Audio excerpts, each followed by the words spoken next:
I'm never going to say, oh, I'm like safe from this. Right now, it doesn't feel likely, even probable. But the thing is that we never know what happens in life. And it doesn't mean that I'm like saying right now, oh, I feel the risk. I'm just being realistic and I'm being humble about it. Yeah, really. I know it serves me.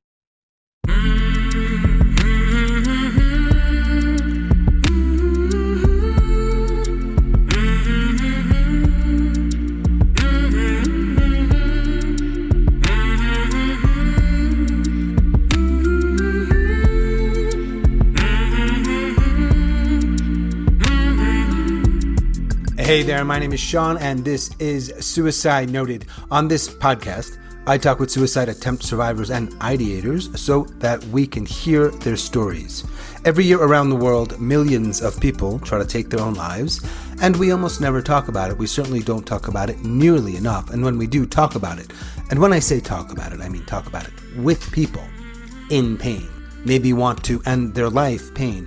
We're not very good at it. Most of us actually suck at it. So one of my goals with this podcast is to have more conversations and hopefully better conversations with survivors, in large part to help more people in more places, more and more places feel, hopefully, a little less shitty and a little less alone. Yes, you can hashtag that. If you are an attempt survivor or ideator and you'd like to talk, it's real simple, and I'm telling you, I'd love to talk with you. Please reach out. Email hello@suicidenoted.com. There are other ways. That is the most straightforward. A few announcements. The poll on Spotify every week, sometimes twice a week, will be the same poll. I realize that might cause some redundancy. That's fine. It is the pink and purple pill question. I am asking, if I give you this pill, will you take it, save it, or chuck it? There's also an option for other. I am also asking, if you can, to elaborate in the comments. Now, I know on Spotify it can be a little confusing. So when you see an episode, you've got to click on it, scroll down a little bit. You'll probably see some chapters, that's auto-generated, comments, and the poll. You'll also see an episode transcript. Now on Apple, it is a little different. If you're on the main part where you see the logo and you see all the episodes or some of the episodes and you keep scrolling down, you can click on more episodes. You will then see ratings and review. Of course, we want more of them. The last one was in August. Come on, help me out here a little bit. And if you go below that, you will see about. So sometimes I talk about the podcast description or the episode description. And if you want information about the podcast in Spotify, you will see something next to episodes. And that word is about.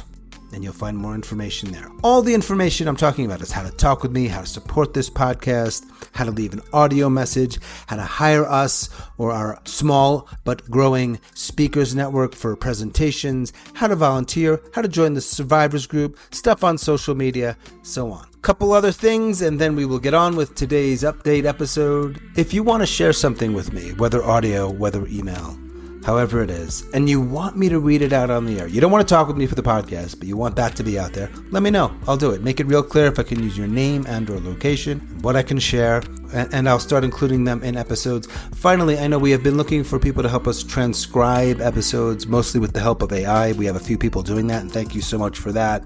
If there is someone out there, or perhaps more than one person, who likes and perhaps has some experience in deep diving in grant research, that would be wonderful. Shoot me an email. I'd love to talk. That's all I got for now. Remember, we are talking about suicide on this podcast, like we've been doing for almost 6 years. We do it in depth. We do it hardcore. We don't hold back.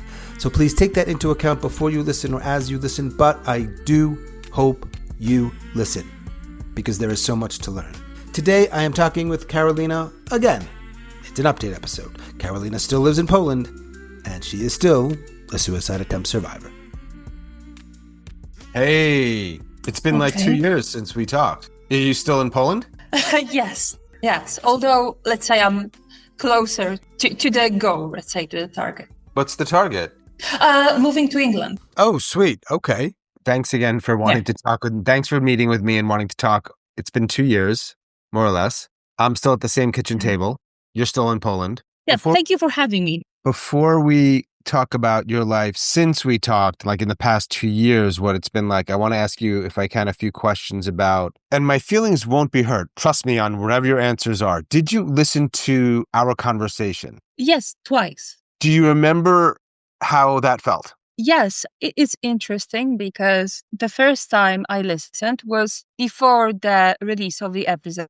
And the second time I listened was like yesterday when I was preparing for this conversation. That's a very intriguing insight now because it's like both impressions afterwards are entirely different. Listening to your own voice like feels weird. Yeah. So I never had like a problem with the content. But as I was listening to this conversation like yesterday, I felt this is like an entirely different person. And that's okay, like let's say like it's evolution, in practice. Yeah, I mean, it's come up in other conversations for these update episodes, but not too often, sort of this real profound difference in seeing oneself by just listening to an episode for an hour or 45 minutes or however long it was. I wonder what it would be like for people, and I'm sure they're out there, many of my guests, I'm sure, where they listen back and they're like, it's the same shit.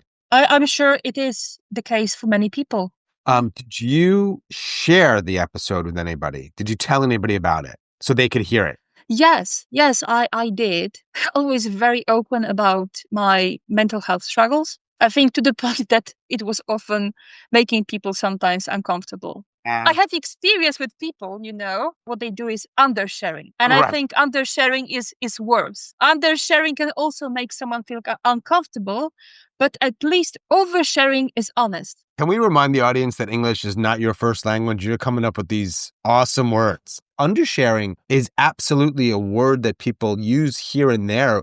But what's interesting to me is oversharing, I believe, is much more commonly used. Now, what does that say? Yeah, it means that undersharing is not called out on. Exactly. The problem with oversharing, if you consider it a problem, it's not about what you're saying about yourself, but they are forced into considering things that are not that they would rather not. And many people live on a basis of, oh, I'm not going to think about it. And if I don't think about it, it means it doesn't exist. Like there is no problem. That's not true. Like sooner or later, it will spill. Like you can hide it, but there is a limit. It will. You know what I've never heard? I've never heard the word, you are over listening. No one's ever said that in the history of the world. I don't think. Stop. Please cut me off, judge me, ignore me. Yeah. Maybe it's, some people don't feel comfortable when they are uncovered, layer by layer. And there are people who are quite good at this. They wouldn't say over listening. They would use different words. I know. So it is like either too much or, Right. Not enough. Like, so that's the thing. Like we are signaling by using either of this that something requires correction. And it is very much situational or person by person, because what for you feels like under listening to someone else might. So this maybe doesn't apply to you as much simply because you've shared a lot about your life. Even some people called it oversharing. But did you share the episode with anyone? And if so, did they say anything, learn something about you? I didn't have any negative no reactions like this. I wasn't expecting them to to come back to me with any like even notes. To be honest, maybe like 2 or 3 people like I would be like expecting, and they did. The other people, most of them didn't even like address it, and I understand it because it's a very tough topic and something that we don't talk about enough. But I was ready for this, like they would. I wasn't expecting. I was fine with this. I understand that as much as I was always comfortable about oversharing. I understand that it's not the case for most people. I accept it. That's okay. Let's go back a little bit. A lot of this is in the original episode. When did things get rough or start getting rough for you? I can say that I had depression from the age of 10.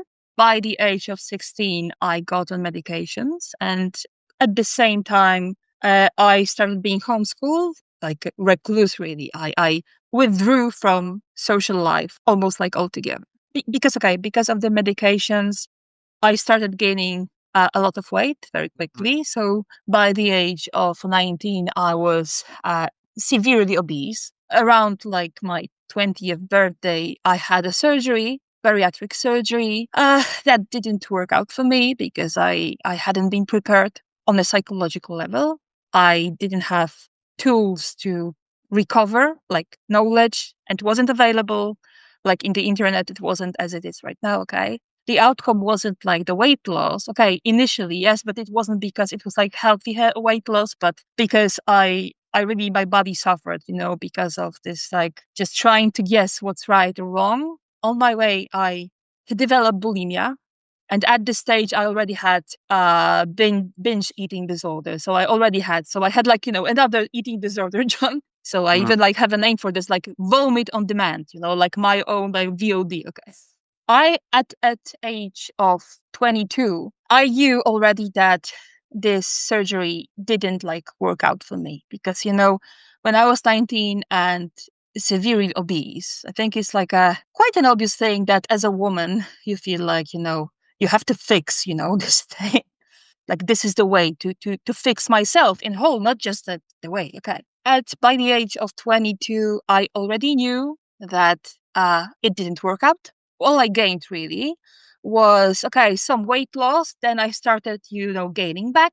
And what I gained for life is irreversible anatomy changes. So lifelong battles with anemia, and different deficiencies, ailments that I couldn't really take charge of.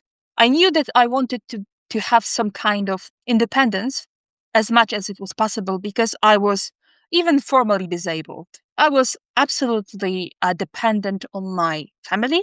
I also thought I don't want to be a burden, for life, like at least something I could do. So I thought I would work remotely. It wasn't that easy at the time. It was like pre-COVID. I heard many no's. So I knew what I needed is a degree. I attempted many times, like starting a degree, but no one agreed for me to not attend classes. So I would start and leave it like after 3 months. Yeah.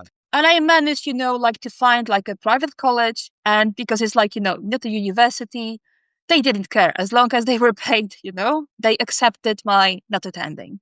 This is how I got my BA. And I had a dream always, for some reason, I never belonged here in Poland. I was always fascinated by cultures. I wanted to study in London. I had this whole dream. I searched a university. I thought, translation. So I applied. I got into the degree. I got accepted. As much as I hoped it would be like a new beginning, maybe I could like find like a reason or maybe motivation to live like a normal person. For 3 months, it worked. Then I had a breakdown. So I had to be back to Poland and I graduated like remotely, really. I only went back for final exams. This was like I was 28 when I had my MA.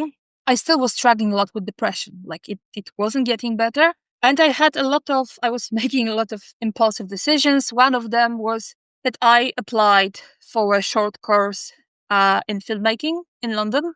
If you live your life practically in your bed and you wake up in the morning like you don't really brush your hair and then you fly somewhere to the bustling city like a capital in Europe, and you have to be among people for 12 hours at least where your regular like contact with people is like your mother, your father, and sometimes like a doctor, and often on the phone. So I was back to Poland after 2 weeks, which was like, I tried to go back to London again. It didn't work out for me. From 2020, I was in a bit on a regular decline. I hit my rock bottom in 2022. This is like my darkest year in life, 2022.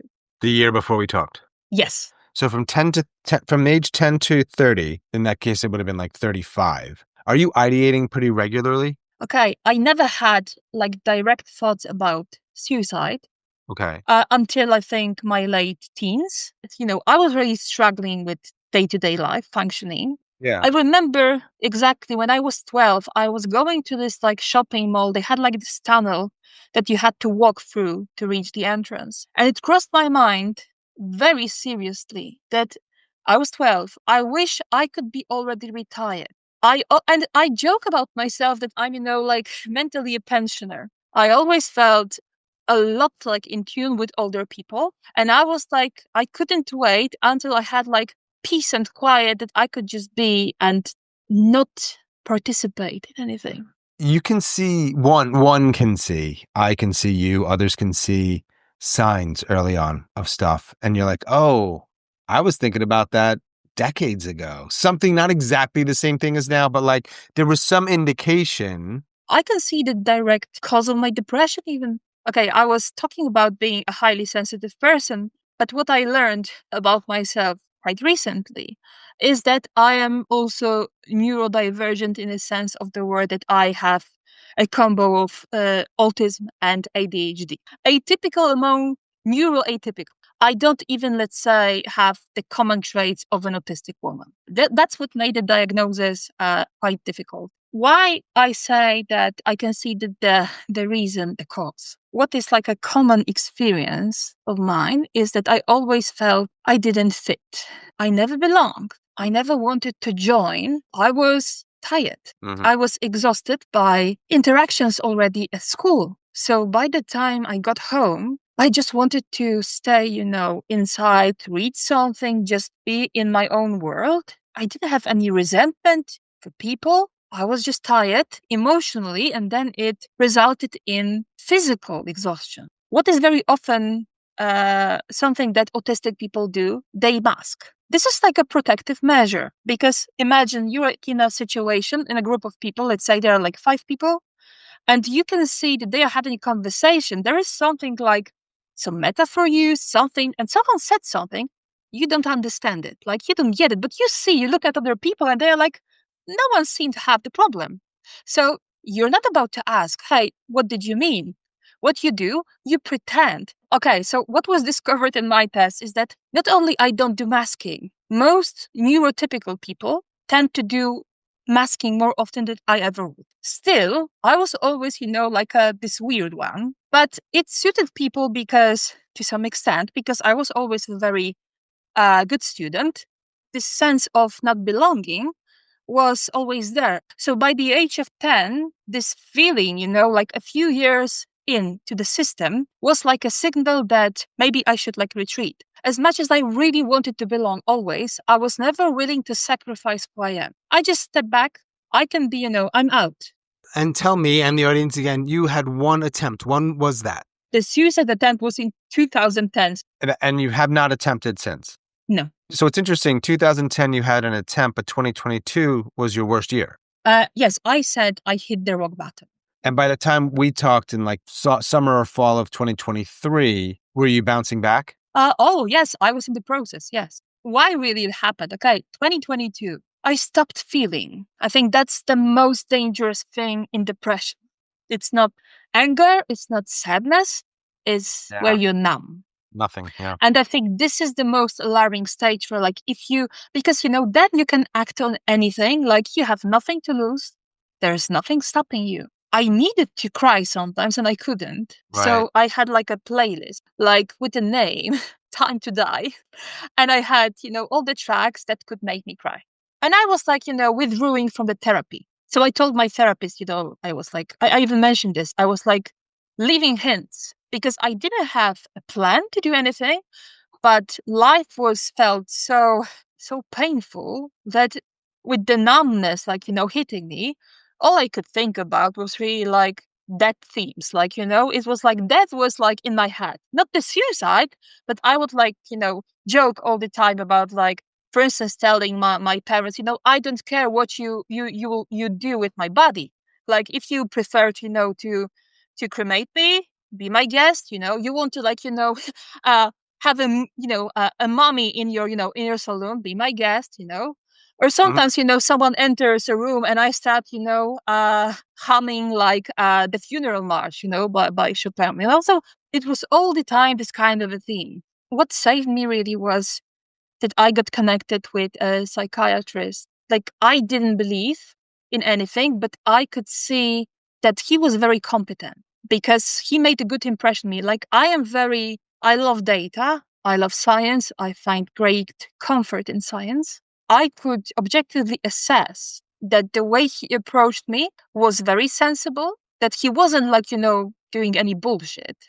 Because the first session we had was a very long one. He ran different tests on me, and I was on 5 medications. It wasn't just, antidepressants, because I was this treatment-resistant patient, tried anything on me and never worked. And he he approached me. He could see I had 5 medications. He said, I think, I'm sure that this is like too many medications for you. My plan would be to limit it to just one. And I believe that in the future, it's possible for you to get off completely. And, I didn't believe in anything like in myself being capable of getting there, because I had so much experience with getting off medications when I had to switch from one to another. This is a nightmare. At this stage, I can say I didn't believe in anything. Like I was an atheist, but like you replace, the dog, the God part with everything. Okay, but I thought, he cares to try. Like, why not humor him? Like, let's try. And it was a bit of a nightmare getting off everyone. It was a slow process. But then, when I saw, it was like great boost. When I saw that I could get off one, then it was the second one, there was some like boost of confidence in myself, and it was like piling up. So it was like an investment. As long as I, the further I went, the better it got. And what also helped is that I started doing this thing with this app to manage my weight. And it has been a game changer because they had like terrific psychological like lectures, like a very short, targeted at a lay person, but they were very to the point. And this is what really made a difference, because I learned techniques that, in fact, they switched the whole perception of diet, as it's not about weight. Like, once you get healthy, your weight will be fine. So slowly, I was like, getting off the medications, and I was like with this app, and I didn't have any belief that the app would work for me, because in the past I had such terrible like failures with any attempts at diet. But this wasn't a diet. I think this is why it made a difference. So I built, up until now especially, I have built a very healthy relationship with food, given that I have a history of eating disorder. Like, I also realized that whenever there is like something emotionally tough happening, my first thought and urge will be, let's comfort myself with food. Mm-hmm. And I accept it. It's just like if you're like an alcoholic, I understand that people will have like similar triggers. Like the first thought, let's find comfort something in something. For me, it will be always food. So it was like this parallel thing. Getting off the medications, proving to myself that I could do it.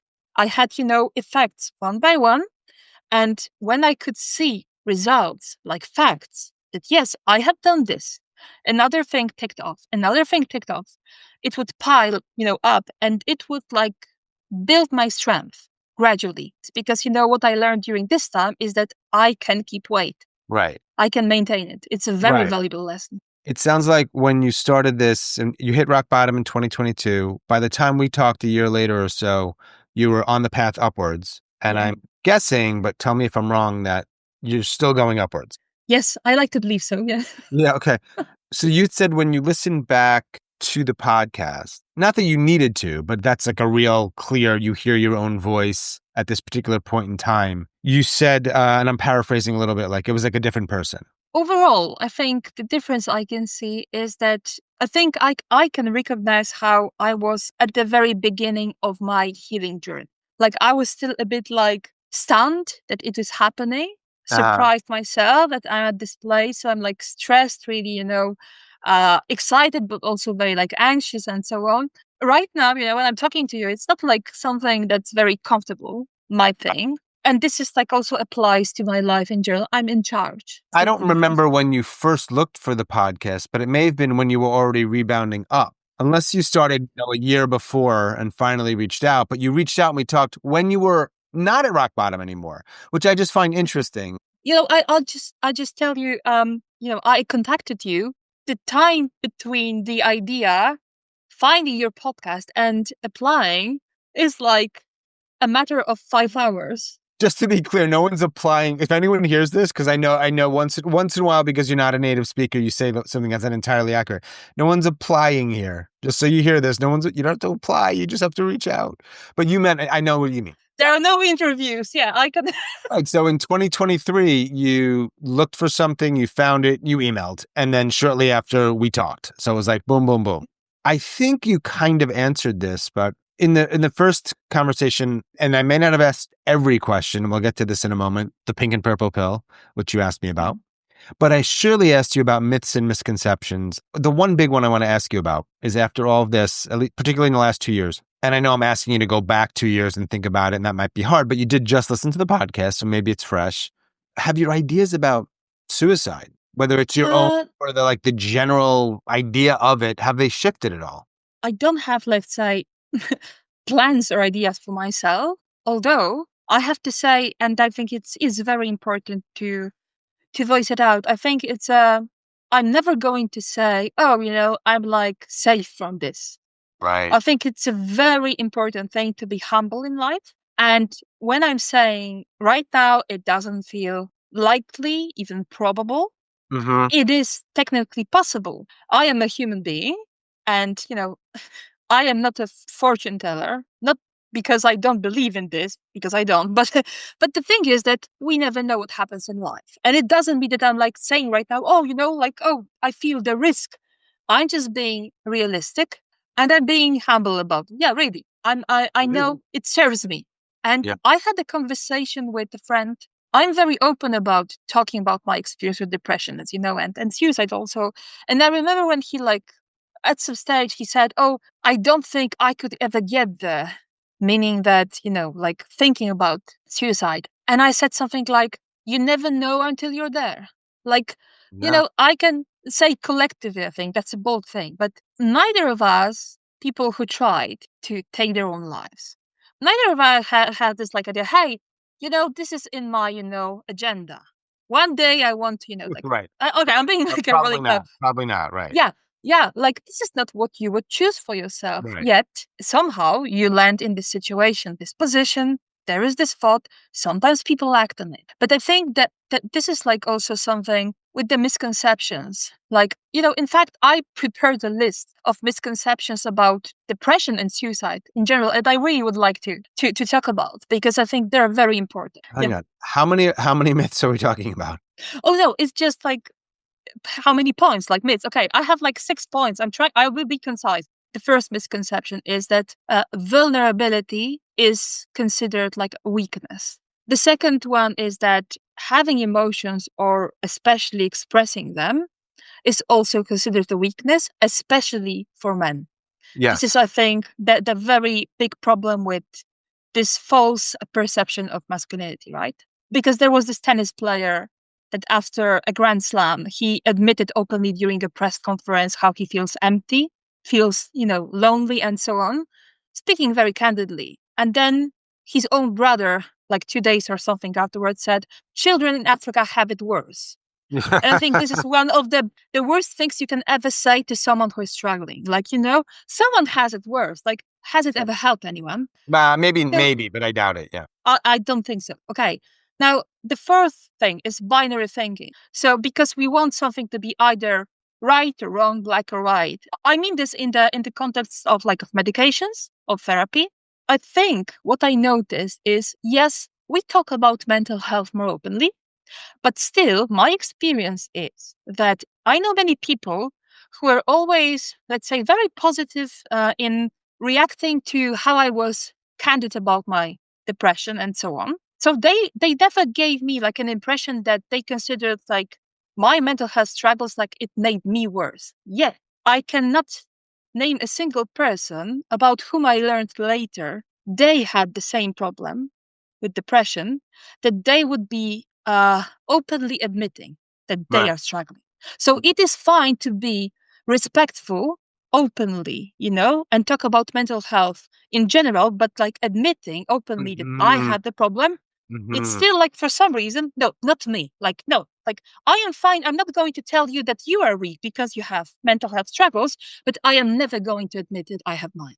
I've heard a lot of people talk about how, and I agree that by and large, as a culture, and maybe it's in the States, but I think it transcends, probably I'm sure it applies to Europe to some degree and elsewhere. We're more open about talking about, quote, mental health or mental illness or mental this.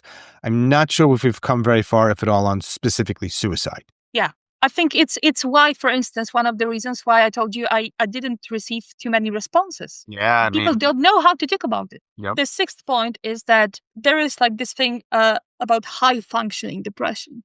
Mhm. And I think it's very dangerous, far more dangerous like that mine was. Because, mine was like full blown one. Like I was, let's say, 100%, withdrawn from life, a recluse. Like you couldn't like, guess that, oh, maybe there's something wrong with her. She's absolutely, off. The problem is that many people are high functioning depression. Right. So Yeah. they have a life, then Yep. you go to work, you have, and at some stage, I bet you heard this story so many times. Let's say there is a news. Oh, let's say Tom was found, dead in this, pond or something.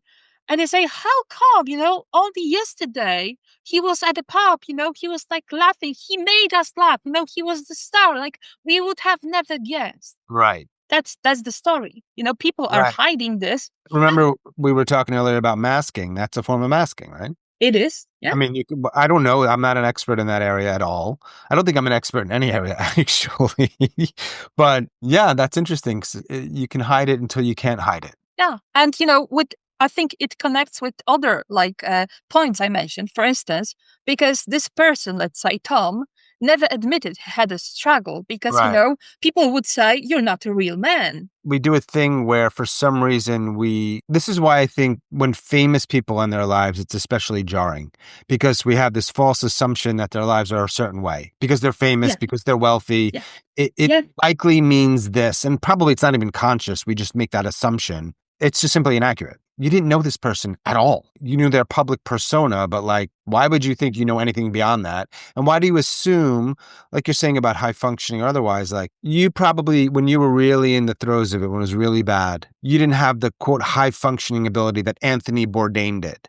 Because he still has to go out and do the work. So, but Yeah. it doesn't mean because he can show up on time and speak articulately and share about cultures and it's probably a lot of work. It doesn't matter. It doesn't mean that he or others or anyone in your life isn't really struggling. Exactly. And it also goes to binary thinking, because let's say if someone is sad, this is depression. Like, how come he's like depressed if he's smiling, laughing? This is the problem, like life isn't black or white. It's like, it depends, Yeah. Everyone has their own way of experiencing, especially, with mental health. One person's depression will be an entirely opposite thing to someone else's. And it's still depression. It's still a problem. If you're at a bar with a guy who's laughing a lot, you're probably not going to say, hey, Tom, really tell me what's going on, because you have no clues. So I'm not suggesting anyone should do that. In fact, I don't like to tell people what to do or how to feel or how to think. But I guess my point is that if you can learn how to converse with people that are in pain, maybe the guy at the bar laughing isn't a good example, but there are other people in your life. And learning how to do that is more than just, well, what are the right questions to ask? It's much deeper than that. This is not a workshop on that. And I'm by no means an expert at that because having a conversation with you is different than having a conversation with my best friend. We have a history together. We're friends. Like, it's different. I get it. But I do say with probably no humility, take a couple things that I try to do in this podcast. I know this sounds very egocentric, but I'm going to say it. Try to do a couple things I'm doing. See if you can reverse engineer that a little bit and apply it. See what happens. See what happens when you're really curious. See what happens when someone says something that's unplanned and you just want to learn more about that.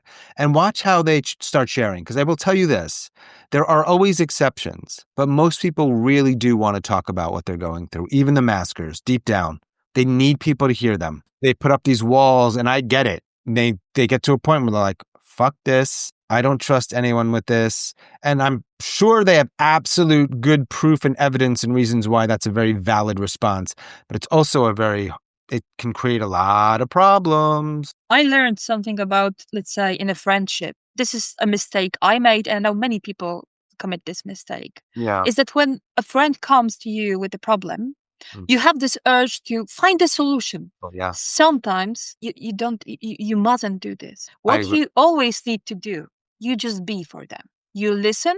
You are not required to fix it for them. And, someone, when you try to help too much, they feel like, they shut down you. And then oftentimes that person will be a little offended. Like, I'm just trying to help. Like, Yeah, I yeah, know, but this kind of help isn't helping right now. But when you yeah, say just be or just listen, I don't think that resonates with people. They might understand the value of it, but in application, they don't know what to do. So it's yeah. tricky because it makes sense, but I don't think people get it. I can give you like I understand it's a bit abstract, okay? For instance, what I tell my friend when, they are struggling and so on, whatever you need from me, if you want to like to talk about something else, you Yep. just give me a hint what you need. Or maybe you don't know what you need. I am there. I'm open. I will listen. I will Yep. not judge.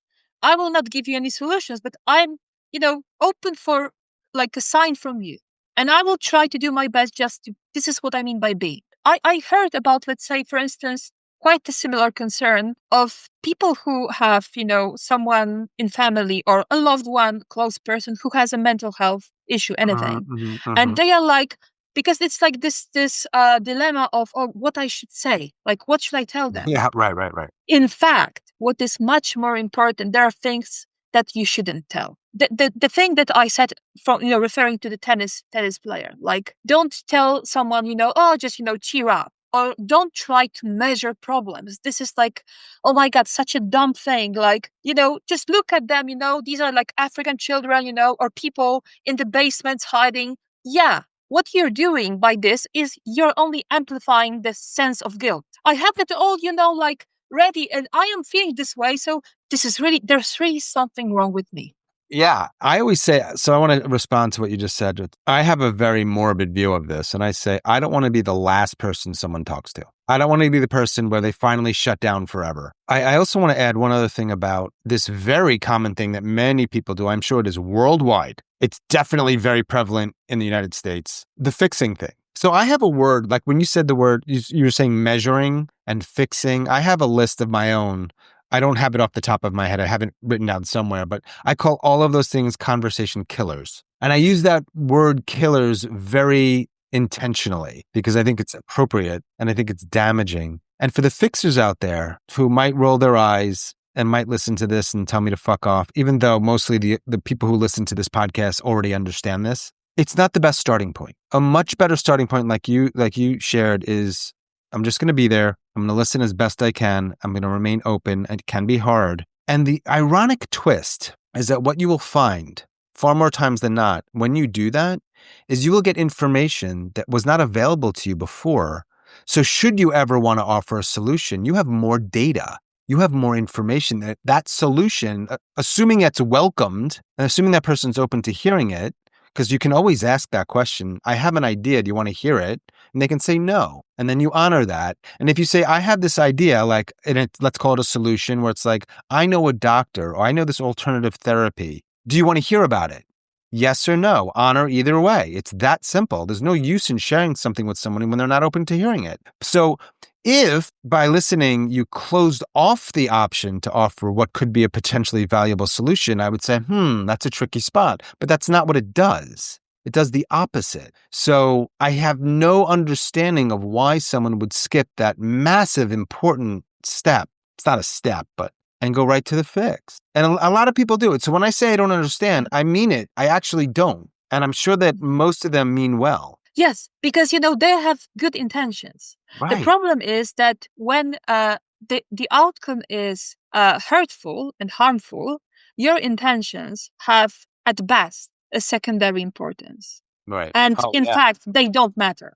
The thing is, I think with fixers is that, okay, you might have good intentions, but your main point isn't really about helping, but like applying your own framework onto someone. So you're bringing like a ready solution. Right. And there are no templates. Every solution has to be tailored. You're not going to tailor a solution if you have it already and it's fixed. Right. A fixer comes, with a fixed solution. Maybe I'm sensitive. It feels like to me when someone does that, I feel insulted. It's patronizing because what you're saying to me is, I already know everything I need to know. I've got it all figured out. Or maybe it worked for me. It worked for someone else. This will work for you. Why don't you just, and it's like, one, it may not work for them because they have to be ready. And I understand sometime a nudge they'll thank me later. Okay. But what you're not understanding is the absolute incredible power. Sometimes the solution the person's seeking is in the listening. It's not just a means to an end. It is the thing that they so need. Karolina, you had something that you thought would help me. One, I can say, hey, do you have any ideas of what could help? Like I could ask that question, but you could also say what I'm just repeating myself and share. I have this thing that helped me, this app. There's this app that really helped me. Do you want to know about it? And I can say yes or no. If you don't do it that way, it feels condescending. Yes. And what is the problem here also? When you're coming with a fixed plan for someone, you're not willing to listen, as you said, like you don't really care about like my input into Right. your idea of a help for me. What is especially with depression, we have this thing that we feel that we lack capability, agency, like we feel helpless. And the sense of agency is instrumental for every human being to function daily. Like why people being like not just old, let's say bedridden, why they shut down gradually? Because they don't see a point that they will regain Yeah. this basic agency that I can go to the toilet by myself. Now, when you're doing this like fixing bit, you're taking this agency from the person who Mhm. actually needs it the most at this time. Like even the bit of agency in creating a plan for myself is already boosting my, let's say, it's getting me closer to having any chance on getting better. It's a hope thing, right? I just like have this small thing to add, which is Yeah. very important for me. Like there are things that I like created for myself in terms of routines, systems, beliefs that help me, not relapse into depression. One of them is appreciating small things. Like Mm. we really underestimate small things. I many times I like read stories that I come across a story of someone who took their own life, like a popular person, for instance. Right. The other day, I was watching like an archival performance from this band, The Crowded House, with the Right. song "The Dream Is," yeah, a wonderful, and it was like this. I think their final performance together. I think it was like from mid 90s now, so it was still with their drummer. He played amazing also, but I could see he was very moved. They were all moved that this is, they at this point are stopping, playing together. The guy was very sensitive. I could see he was already crying, like playing the drums. What I read on Wikipedia, is that some years later, he committed suicide because I think his marriage fell apart. I think his mother died. He just like felt there's nothing left. And so he killed himself. And whenever I read a story like this, I think sometimes it happens that we have this idea even about not maybe even about killing ourselves, but how life is so like there's nothing worth living for. And someone, a stranger, offers us something random like an act of kindness. I watched like a video of a guy and he was like on the side of the road in his car crying. The police stopped him and they Mhm. checked on him because it was like I think an unusual place to be, parking, whatever. And they could see that he was struggling. And this police officer said, "Do you want a hug?" This is such a great thing because, from stranger to stranger, from one man to another. And he said yes, and they shared, this cuddle. And they asked him, are you going to be fine, And he said, I could even see, I don't know, maybe it was even staged. I don't really care. I know these things can happen. I don't really care. Someone say, oh, they filmed it. Perhaps. I know it does happen. These are small things. You smile at someone at the grocery store. You have no idea what kind of meaning it might have for them today. Maybe they will, change ways, of their plans. So why not try to make life better for just one person? Pink and purple pill. If the audience doesn't know what it is, you got to go listen to an original episode. This is your incentive to do that. But you know what it is, Karolina. So if I give you a pink and purple pill, the color doesn't really matter. It's not real. We're making this up. It's fiction. I don't know if I originally asked you this question. What would you do with this pill if I gave it to you right now through Zoom?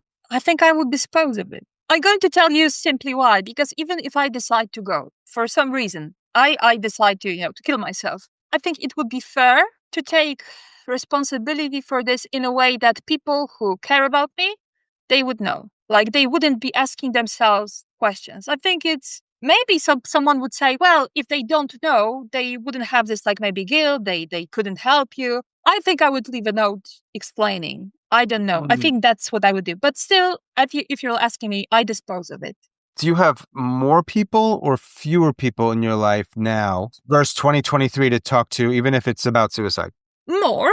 It's still a small group, Mhm. which is fine because I believe in quality over quantity. Are you off the meds? I am on medication for ADHD. All right. And I started this like a month ago. I didn't want to because once I was off, I was like, yeah, this is like the greatest achievement of my life. I'm med free. And then, like, my therapist suggested, you just go to a psychiatrist. It's going to help you. I was resisting because sometimes I admit I suffer from what I call K plus hero syndrome. This is my name. Like, okay, I crafted this. What it means that I like sometimes to do things like, oh, I won't accept any shortcuts. I need to do it, like this hard way. So the achievement only counts. Like, I have to do this. This is the right path.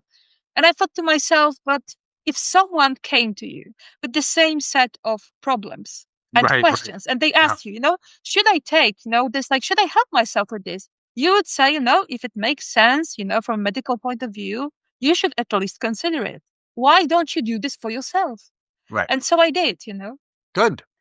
Did we talk about your memoir title? We didn't, but yeah, I I have an idea. You do? What is it? What is it? Tell me. It's one word again, like revamping. I like the Oh. word. All right. So the possible memoir title is Revamping. Is there a subtitle? Okay. Okay. It's vague, but ambiguous maybe. Do you ever listen to the podcast? Rarely, rarely. I do rarely. But I liked, to have the perspective of other people. I'm very curious about other people's experiences because it helps me to grow. Yeah. I have like this rule in life that I never assign my beliefs and my opinions and how I would do something or feel about something to anyone else. This is mine. I have no right to say, oh, if I were in your shoes, I Yeah. am not.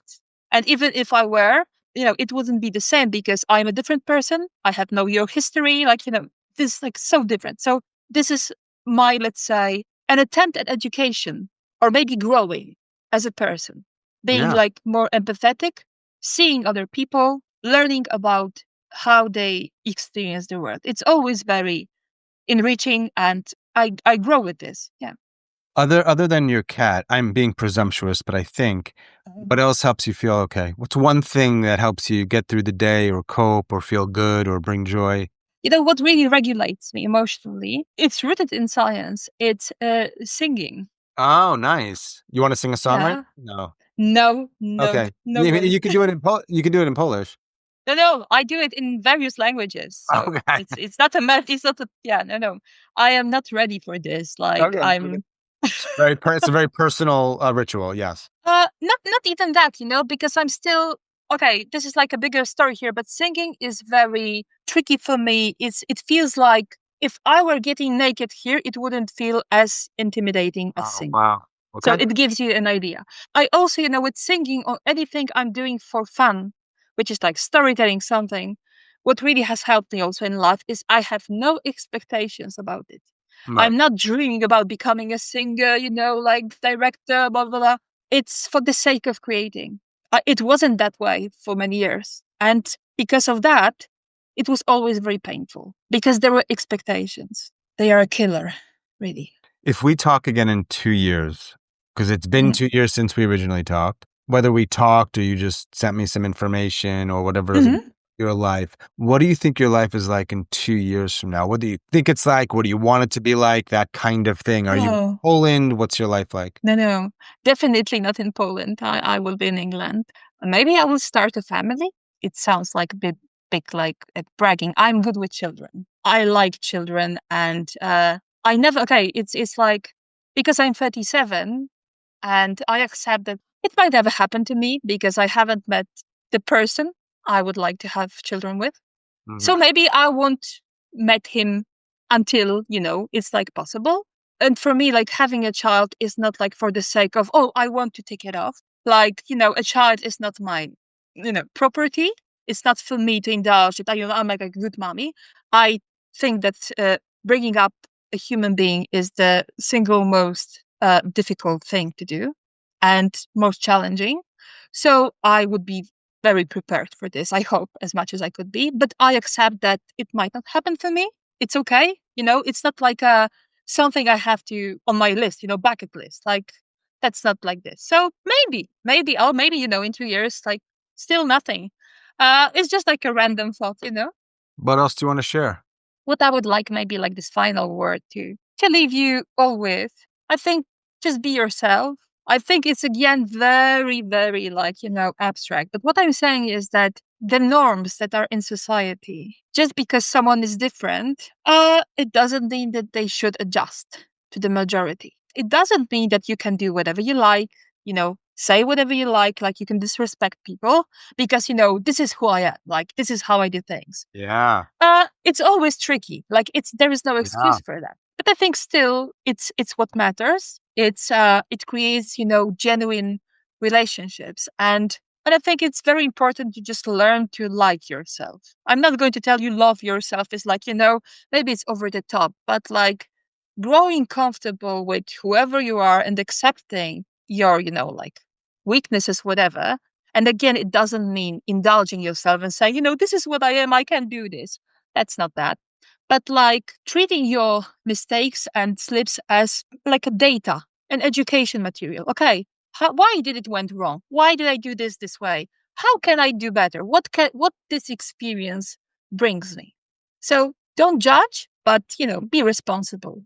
Thanks. So, and what is it, like 7:30 there? 8:30? Oh, 7:30. Yes, Right. yes. On a Sunday, so you're just going to relax? Yes. The week is starting tomorrow, so I'm wrapping this up. I also take care of my bedtime routine because especially with ADHD brain, shutting down this thing it takes a lot. So I really am, especially lately, like the whole self-care thing is about especially sleeping at night because I have this I wake up in the middle of the night. I have this idea, oh, why not do this and that?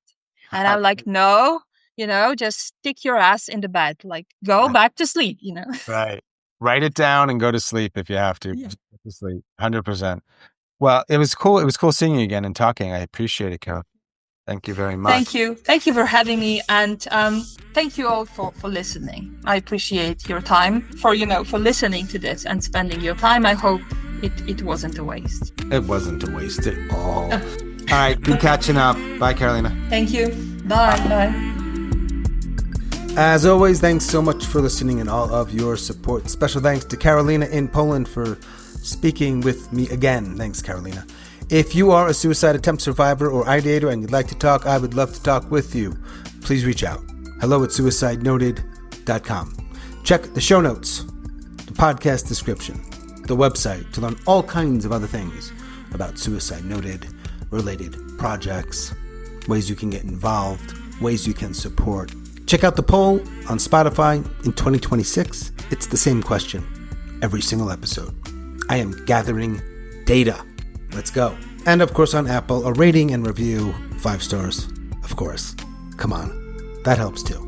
Thanks so much. And that is all for this week's episode. Stay strong. Do the best you can. I'll talk to you soon.